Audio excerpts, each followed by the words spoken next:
প্রতিদিন না খেয়ে কাজ করতে আর ভালো লাগে না। বাড়িতে আসুক, আজকে আসলে বলবো আমি আর প্রতিদিন সকালবেলা না খেয়ে কাজ করতে পারবো না। আজকে দুধ বিক্রি করে তো খুব অল্প টাকা পেয়েছি, এই টাকা দিয়ে তো আর মাংস কিনতে পারবো না। তার থেকে বরং আমি কিছু ছোট মাছ কিনে নিয়ে যাই, তাতে গিন্নি নিশ্চয়ই খুব খুশি হবে। দাদা, আমাকে ওই ছোট মাছগুলো দাও।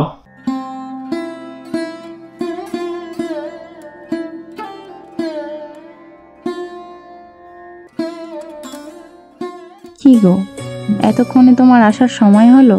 সেই সকাল থেকে না খেয়ে বসে আছি, না খেয়ে কত কাজ করেছি সে খেয়াল কি তোমার আছে? সেটা তো আমি জানি গিন্নি, কিন্তু দুধ যদি তাড়াতাড়ি বিক্রি না হয় তাহলে আমি বাজার করে কিভাবে আনবো বলো? আমি তো দুধ নিয়ে সকাল সকাল বের হই, তারপরে দুধ বিক্রি করে যে টাকা পাই সে টাকা দিয়ে বাজার করে নিয়ে আসি। আমি বাজার করে নিয়ে এসেছি, এবারে তুমি রান্না করো, আমার যে খুব খিদে পেয়েছে। হ্যাঁ হ্যাঁ, আমি এক্ষুনি রান্না বসাচ্ছি, তুমি হাত মুখ ধুয়ে ঘরে এসে বসো, আমি রান্না করে নিয়ে আসছি। আর তোমাকে একটা কথা বলি শোনো, প্রতিদিন সকালবেলা না খেয়ে কাজ করতে একদমই ভালো লাগে না। যদি তুমি একটা ব্যবস্থা করতে পারো তাহলে খুব ভালো হয়। কি আর করব গিন্নি, তুমি তো সব জানো, দুধ বিক্রি করেই আমাদের সংসারটা চলে। তাছাড়া তো আর আমার তেমন কোনো কাজবাজ নেই। কাজবাজ থাকলে না হয় কিছু একটা ব্যবস্থা করা যেত, তোমাকেও আর সকালবেলা না খেয়ে কাজ করতে হতো না। আমি অত কথা জানি না, তুমি যেভাবেই হোক কিছু একটা ব্যবস্থা করো। এভাবে কিন্তু প্রতিদিন না খেয়ে থাকতে আমার একদমই ভালো লাগে না।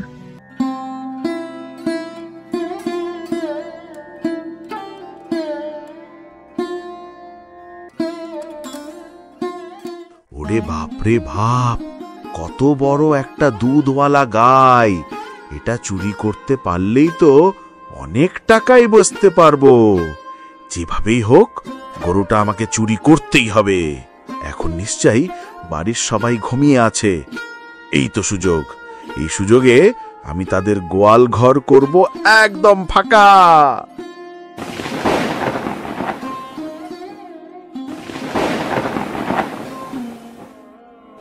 এই যা, বৃষ্টি শুরু হয়ে গেল যে, এখন তো আর গরু চুরি করতে পারবো না। আজ থাক, আজ তাহলে আর এই গরুটাকে নিয়ে যাব না। কালকে ঠিক এই সময় এসে গরুটাকে নিয়ে যাব। আজকের মতো চলে যাই।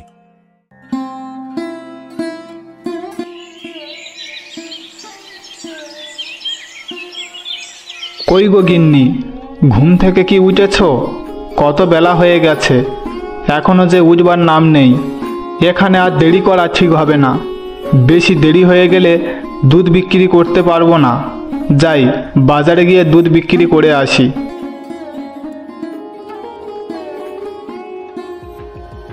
আরে এ কি, তার মানে রাতে বৃষ্টির সময় আমাদের বাড়িতে কেউ এসেছিল? না, ব্যাপারটা আমার কাছে ভালো লাগছে না। আজকে রাত জেগে বিষয়টা ভালোভাবে দেখব। এতগুলো লোক থাকতে আমার বাড়িতে চুরি হলো, এটা আমি কিছুতেই মেনে নিতে পারছি না। তোরা সবাই কালকে রাতে কি করছিলিস? আমরা তো সারাদিন কাজ করি, রাতের বেলা ঘুমাই, আমরা একদম বুঝতে পারিনি। যদি বুঝতে পারতাম তাহলে চোরকে ধরে ফেলতাম জমিদার বাবু। আর দারোয়ান, তুমি কি করছিলে? তোমার চোখ ফাঁকি দিয়ে আমার ঘরে চোর কিভাবে প্রবেশ করলো? জমিদার বাবু, চোর সামনের গেট দিয়ে প্রবেশ করেনি, কারণ আমি সারা রাত জেগে পাহারা দিচ্ছিলাম। চোরটা নিশ্চয়ই আপনার বাড়ির পিছনের দরজা দিয়ে প্রবেশ করেছিল। হতে পারে চোরটা হয়তো ঘরের পিছনের দরজা দিয়ে প্রবেশ করেছিল। শোনো সবাই, আজকের থেকে সবাই চোখ কান খোলা রাখবে, যেন আর কোনো চোর আমার বাড়িতে প্রবেশ করতে না পারে। কথাটা সবার যেন মনে থাকে।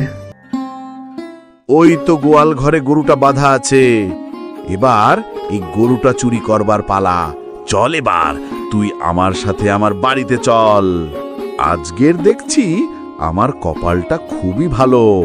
প্রথমে জমিদার বাবুর বাড়ি থেকে মুরগি চুরি করলাম, আর এখন এই গরুটাকে চুরি করছি। ওরে বাবা রে, গেলাম রে, এবারে মনে হয় ধরা পড়ে গেলাম।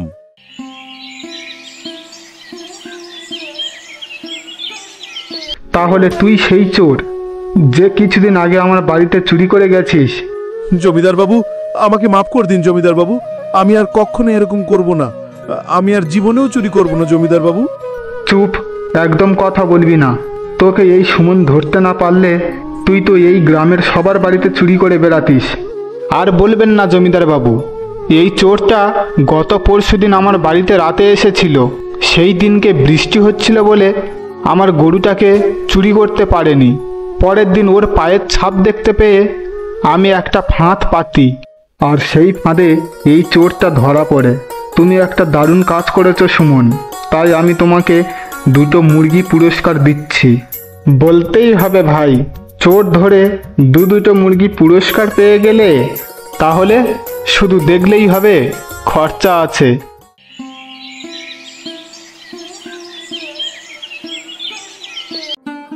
আরে গিন্নি, তুমি এত সকাল সকাল খাবার নিয়ে বসে আছো? এসো, এসে খেয়ে নাও। আজ আমি তোমার জন্য সকাল সকাল মুরগির মাংস রান্না করেছি। আজ তুমি মুরগির মাংস দিয়ে ভাত খেয়ে তারপর বাজারে যাবে। এত সকাল সকাল তুমি মুরগির মাংস রান্না করলে? আমি তো কিছুই বুঝতে পারছি না। তোমার অত কিছু বুঝতে হবে না, তুমি তাড়াতাড়ি এসে খেতে বসো তো।